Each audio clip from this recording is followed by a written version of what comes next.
So yun guys, magandang umaga. Ito na, tinetesting ko lang na ako na naglabas ng tanong para i-check, no. So yung binunot natin 84 volts na yung lumabas. Chinarge natin siya, halos magdamag kasi matagal mag-charge dahil nga mas malaki na yung amperahe, 65 amperes, no. Tapos yung natin, charger natin 8 amperes, pero parang nasa 6.5 lang naman yung pagbato niya. So kaya mas matagal siya mag-charge. Ngayon, next project natin dito, magpalit tayo ng charger ng mga wires na mas makapal, kasi pati breaker papalitan natin. So ganun talaga, continuous yung budol na yan. Kaya ang hirap po mag-upgrade, no? Pag nag-upgrade ka, sunod-sunod. Pero anyways, yun lang naman yung magiging last ko muna siguro, na pag napalitan yun magamit natin ulit ng matagalan. Okay, so nakakatawa yung hindi tumitingin sa kanyang dinadaanan. So ayan natin, dito tayo sa loob ng subdivision. So ikot-ikot lang muna ang testing. Level 1 lang po tayo. Yung sakit niya po na sa controller siya lumalabas ngayon, gumagana pa rin siya yung nagagamit naman ng normal, wag lang bibiglain kagaya nung dati, no.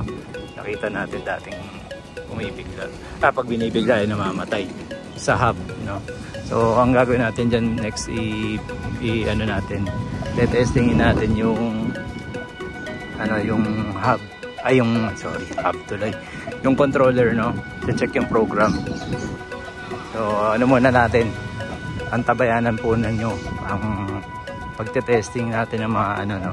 So hindi tayo magpapalit ng unit kasi napakadali naman pong ayusan ito maingay yung harapan.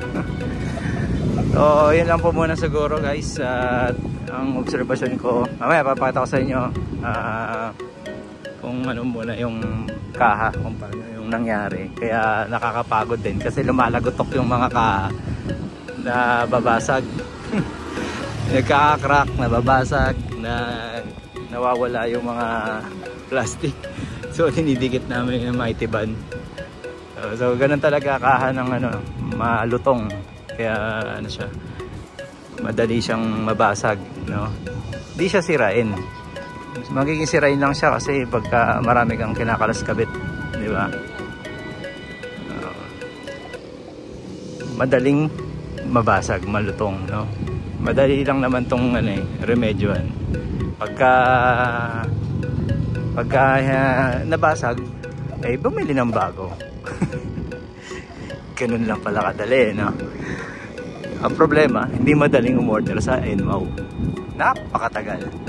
Pero papakita ko sa inyo yung itong mga kaha o ano nangyari.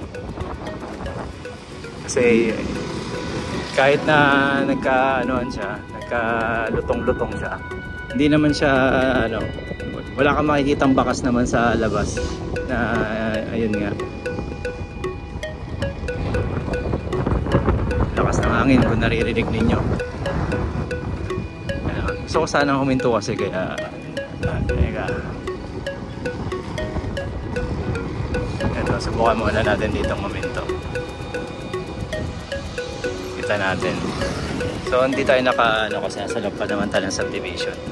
Ito. So una namin binaklas itong upuan. Yung binaklas tong upuan, ayan may crack na. Ayan. So pwede mo naman kita na yan, patsin, no. So binaklas ko tong upuan, tapos binaklas ko tong flooring. Sisikwatin nyo to, 4 po ng tornilyo tong flooring. Sisikwatin nyo lang po yan para umangat. Pag angat po nyan, pagbukas nyo ng upuan, makikita nyo naman po yung mga tornilyo naman ito. So pagka nakita nyo may tornilyo dito isa, tapos po yung mga gilid na to, then meron po dito sa ilalim nito. Madumi pa yung kamay ko kasi nag-mechanic ulit tayo. So pag nabaklas nyo na yan, binubuka lang po ito para makalas. So pagkakalas nyan, nakalas na to, Pwede nyo rin baklasin to para mas mapadali kasi meron bakal tong naka ano naka ganon, parang pang ipit sa baterya ng lead acid. So pag nakalasin na yon, pwede na rin tanggalin to. So ang pasok ng baterya dito papasok pag ganon siya. Then wiring, ayun na, ganun lang po guys, ganun lang kadali yung baklasin. Kaya napakadali naman kung magkakaroon ng basag yan, di palitan, ang dali lang pong baklasin. Napaka friendly po nung kanya, yung pagbaklas friendly, pero yung malutong so yun, tinan nyo, hindi pa natin nalilinis, dinaan natin sa baha, kaya nagkaganyan yung kulay ng gulong, parang ang dumi-dumi tignan. Kaya yung iba nilalagyan ng tire block, pero ako po ano lang ako, sinasabon ko lang po yan. So tingnan nyo po, wala naman po masyadong naging ano, dito nabasag to yung loob, pero tingnan nyo hindi halata, pero parang hindi lang nakalapat, pero okay lang yan, ganyan siya, normal sa ano kasi ito nagkaroon ng konti crack. Tingnan ko lang po dito sa kabila, dito wala naman na may crack din dito, sa tapak na rin naman natin yan crack. So far wala naman naibalik ko na maayos kaliwaan, kaliwat kanan so yun, ayan. Again, shoutout kay Mark Pabay, maraming salamat sa pagtulong sa paggawa ng battery. Ayan, nagle-level 2 tayo, makikita 84 yung nakikita ninyo, ayan, level 1 na ulit. So okay, so yun lang po muna, tinan nyo po yung harap, wala naman akong binago sa harap, hindi naman ito nakalas, kaya walang nangyari. So linis lang po, kulang nito ulit dahil nag-uulan nga kahapon. So yun lang muna guys, maraming salamat. Ayan meron na rin tayo dito sa Japan guys. So okay, once again, Marvin Chua Motovlog po, maraming salamat po. Salamat din po sa mga nag-subscribe. Okay, bulol pa